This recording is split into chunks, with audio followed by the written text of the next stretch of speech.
Bonjour à tous, je vous fais une petite vidéo aujourd'hui sur le feng shui et la peur. C'est un sujet qui est dans l'air du temps. Donc en feng shui, on nous apprend aussi à gérer notre peur par rapport à certains secteurs. Donc déjà la peur, c'est quelque chose qui est un sentiment humain. Beaucoup de personnes en fait ont du mal à gérer parfois leur peur parce que ça vient aussi d'une certaine éducation. Et puis quand on grandit, on peut avoir des peurs de ne pas réussir ses examens, de ne pas réussir à trouver un travail.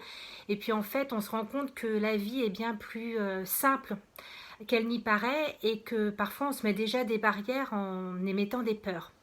En feng shui, lorsque j'ai étudié le feng shui avec Liliane To, Liliane To nous disait très souvent, nous le répétait, que les peurs, que si on avait peur de quelque chose, ça pouvait arriver parce que on avait, on était sur, on focusait sur quelque chose finalement, et on l'amenait à nous. Le cosmos finalement l'amenait amenait cette peur et cette peur se réalisait réellement.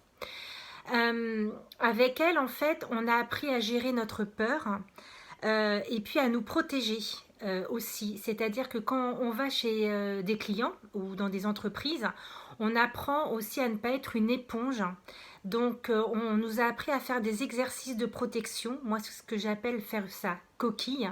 Si ça vous intéresse, je vous ferai une vidéo sur comment apprendre à se protéger. C'est des choses qu'on retrouve dans d'autres manuels ou que d'autres personnes peuvent aussi vous présenter.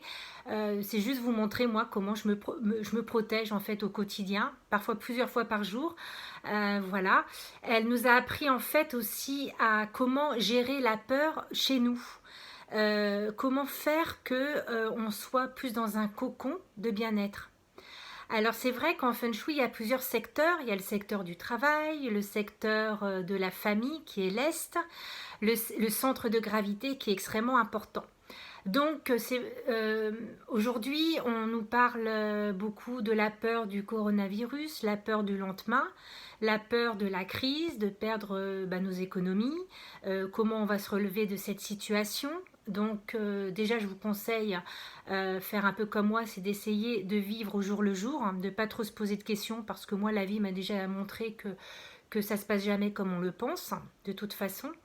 Donc, essayez de gérer ça comme ça. Et en fait, ce que je vous propose, c'est mettre au centre de votre maison ou appartement, ce que nous on appelle le centre de gravité en feng shui, et bien de mettre en fait de belles phrases, de belles citations positives.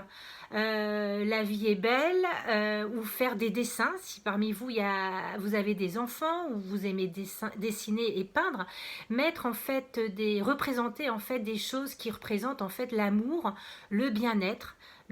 Par exemple, faire une frise comme j'ai fait avec ma fille qui représente le mot love, et on l'a décliné en plusieurs nationalités qu'on a accrochées dans notre centre de gravité. C'est de s'entourer, comme je vous disais, de belles citations que vous pouvez imaginer vous-même, écrire vous-même ou chercher sur internet et écrire ces citations et les mettre dans le centre de gravité. Vous pouvez aussi le mettre dans le secteur Est, qui est le secteur de la famille. Donc ce sont des petites choses comme ça qui peuvent vous aider au quotidien. Pourquoi ? Parce que tout simplement, lorsqu'on passe, quand vous allez passer dans cette pièce qui est située dans votre centre de gravité ou l'Est, voilà, vous circulez dans votre maison ou dans votre appartement, vous allez les voir en fait. Donc à un moment, vous savez qu'elles sont là, mais l'inconscient le sait aussi. Donc du coup, vous allez émaner quelque chose de positif et de vous écarter du coup de cette peur. Qui est ambiante. Donc c'est aussi créer votre petit cocon. C'est aussi ça le feng shui. On crée son cocon, sa protection par rapport à ce qui se passe. Voilà.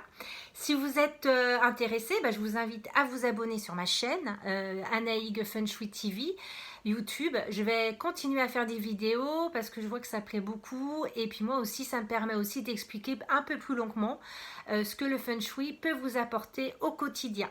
Je vous souhaite une belle fin de journée et à très bientôt. Au revoir.